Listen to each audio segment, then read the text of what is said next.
ಬಂಗಾಳಕೊಲ್ಲಿಯಲ್ಲಿ ವಾಯುಭಾರ ಕುಸಿತ ಉಂಟಾಗಿರುವ ಹಿನ್ನೆಲೆಯಲ್ಲಿ ಬೆಂಗಳೂರು ಸೇರಿದಂತೆ ರಾಜ್ಯದ ಹಲವೆಡೆ ಉಷ್ಣಾಂಶ ಗಣನೀಯ ಕುಸಿತವಾಗಿದ್ದು ಇಂದು ಮುಂಜಾನೆಯಿಂದಲೇ ತುಂತುರು ಮಳೆಯೂ ಆರಂಭಗೊಂಡಿದೆ.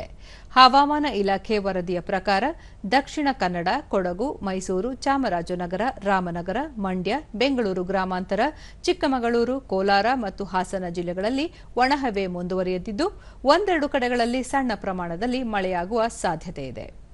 ಇದೇ ವೇಳೆ ದೇಶದ ಉತ್ತರ ಭಾಗದಲ್ಲಿ ಉಷ್ಣಾಂಶದಲ್ಲಿ ಗಣನೀಯ ಇಳಿಕೆಯಾಗಿದ್ದು ದಟ್ಟ ಮಂಜು ಆವರಿಸಿದೆ. ಮಧ್ಯಪ್ರದೇಶ, ಹಿಮಾಲಯ ಉಪವಿಭಾಗ, ಪಂಜಾಬ್, ಹರಿಯಾಣ, ಚಂಡೀಗಢ, ಉತ್ತರ ಪ್ರದೇಶ, ರಾಜಸ್ಥಾನದಲ್ಲೂ ಮಂಜು ಮುಸುಕಿದ ವಾತಾವರಣ ಕಂಡುಬಂದಿದೆ. ಇನ್ನು ಒಂದೆರಡು ದಿನಗಳ ಕಾಲ ಅಸ್ಸಾಂ, ಮೇಘಾಲಯ, ನಾಗಾಲ್ಯಾಂಡ್, ಮಣಿಪುರ, ಮಿಜೋರಂಗಳಲ್ಲೂ ಇದೇ ಪರಿಸ್ಥಿತಿ ಮುಂದುವರಿಯಲಿದೆ ಎಂದು ಹವಾಮಾನ ಇಲಾಖೆ ಮುನ್ಸೂಚನೆ ನೀಡಿದೆ.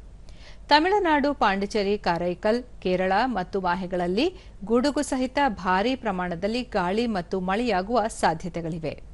ಗಂಟೆಗೆ 35ರಿಂದ 45 ಕಿಲೋಮೀಟರ್ ವೇಗದಲ್ಲಿ ಗಾಳಿ ಬೀಸಲಿದ್ದು ಮೀನುಗಾರರು ಸಮುದ್ರಕ್ಕೆ ಇಳಿಯದಂತೆ ಸೂಚನೆ ನೀಡಲಾಗಿದೆ. ರಾಷ್ಟ್ರ ರಾಜಧಾನಿ ದೆಹಲಿಯಲ್ಲೂ ಭಾರೀ ಪ್ರಮಾಣದಲ್ಲಿ ಮಂಜು ಆವರಿಸಿದ್ದು ಹಲವು ರೈಲುಗಳು ಹಾಗೂ ವಿಮಾನ ಸಂಚಾರದಲ್ಲಿ ವ್ಯತ್ಯಯ ಉಂಟಾಗಿದೆ. ದೆಹಲಿಯಿಂದ ಹೊರಡಬೇಕಿರುವ 41 ರೈಲು ಸಂಚಾರ ವಿಳಂಬವಾಗಿದೆ. ಗೋರಖ್ಧಾಮ್ ಎಕ್ಸ್‌ಪ್ರೆಸ್, ಪೂವಾ ಎಕ್ಸ್‌ಪ್ರೆಸ್, ಸಂಸ್ಕೃತಿ ಎಕ್ಸ್‌ಪ್ರೆಸ್, ಪದ್ಮಾವತಿ ಎಕ್ಸ್‌ಪ್ರೆಸ್‌ಗಳ ಪ್ರಯಾಣ ವಿಳಂಬವಾಗಿದೆ ಎಂದು ರೈಲ್ವೆ ಇಲಾಖೆ ತಿಳಿಸಿದೆ.